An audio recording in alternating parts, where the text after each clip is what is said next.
Alright, we're going to take a look at finding roots or zeros, also known as solving polynomials. So if they say solve the polynomial, or they can say find roots and zeros, it's the exact same thing.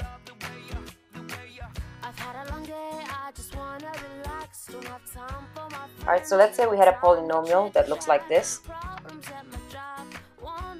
These individual things are called terms. This is a listening check. Put a box around the word terms. So as I just said, solving polynomials is just another way of saying finding the roots or the zeros.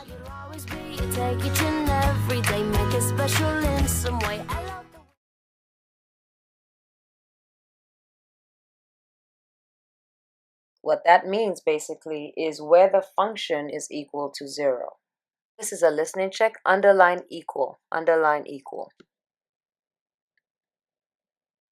Solving it depends on the degree. So let's take a look at what degree means. The highest degree gives the polynomial its name. So this one is a degree of 4. There's a special name for polynomials with a degree of 4. Let's take a look graphically at what it means to find the roots or zeros so that you have an actual demonstration of that. Just draw this is some kind of polynomial. And again, the roots is where it crosses the x-axis. At this point, x is equal to 0. That's why it's referred to as roots or zeros. So it's where it basically crosses the x-axis. How many times a graph crosses the x-axis will tell you how many roots or zeros it has. So again, this depends on the highest degree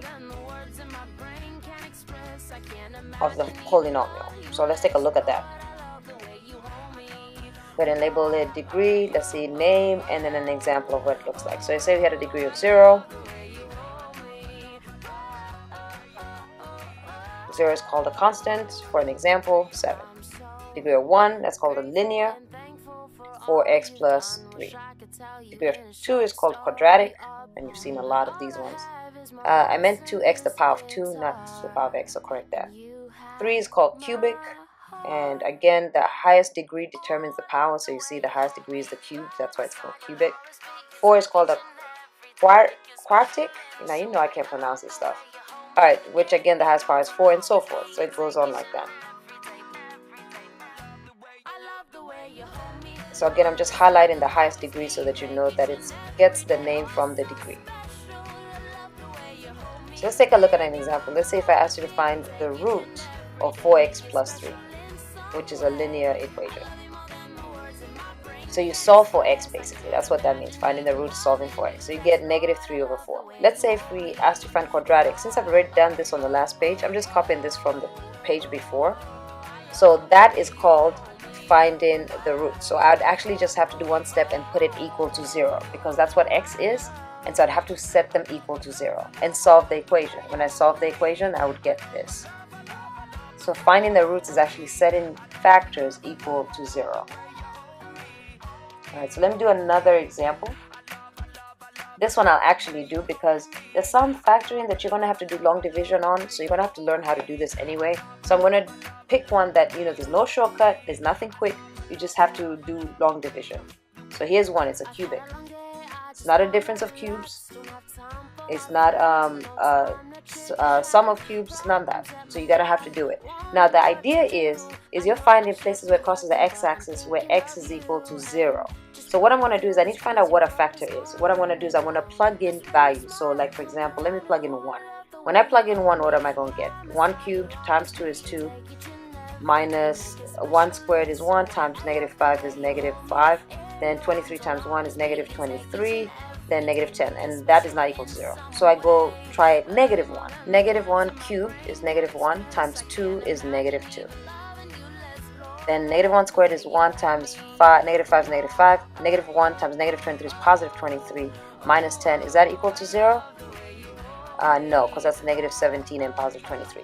Now I'm going to try 2. And basically you keep going until you find something that gives me 0. So 2 to the cubed is 8 times 2 is 16. 2 squared is 4 times negative 5 is negative 20. 2 times 23 is 46. Negative 46 minus 10. So again, 16, no, that's not going to give me 0. So now I check negative 2 and so forth. You keep going until you find a factor. So negative 2 cubed is negative 16. That's going to be 4 times negative 5, negative 20.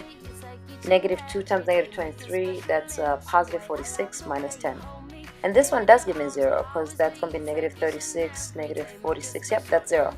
Alright, so what we're saying is that x equals negative 2, which means x plus 2 is a factor. You just basically change the sign there. So x plus 2 is a factor because x is equal to negative 2, because when you put it equal to 0, it's going to give you that. So x plus 2 is a factor. It solves to x equals negative 2, which is a root. Now, once you have that, it just becomes like a kind of like a little puzzle kind of thing. So write the original question down, and what we're saying is that x plus 2 times something is the original polynomial. So all I have to do to solve it, find the something, is divide everything by x plus 2. This is a listening check. Color in 2x cubed minus 5x squared minus 23x minus 10. Color it in. So remember, when I do the box thing, I multiply, so that means when I multiply the horizontal and vertical, I'm going to get this inside part. So let's fill it out. So x times something has to give me 2x cubed. So it has to be 2x squared. That's the only way I'm going to get that first term in my polynomial. Then 2 times, so I'm going to use that to fill the next box. So 2 times 2x squared is going to be 4x squared.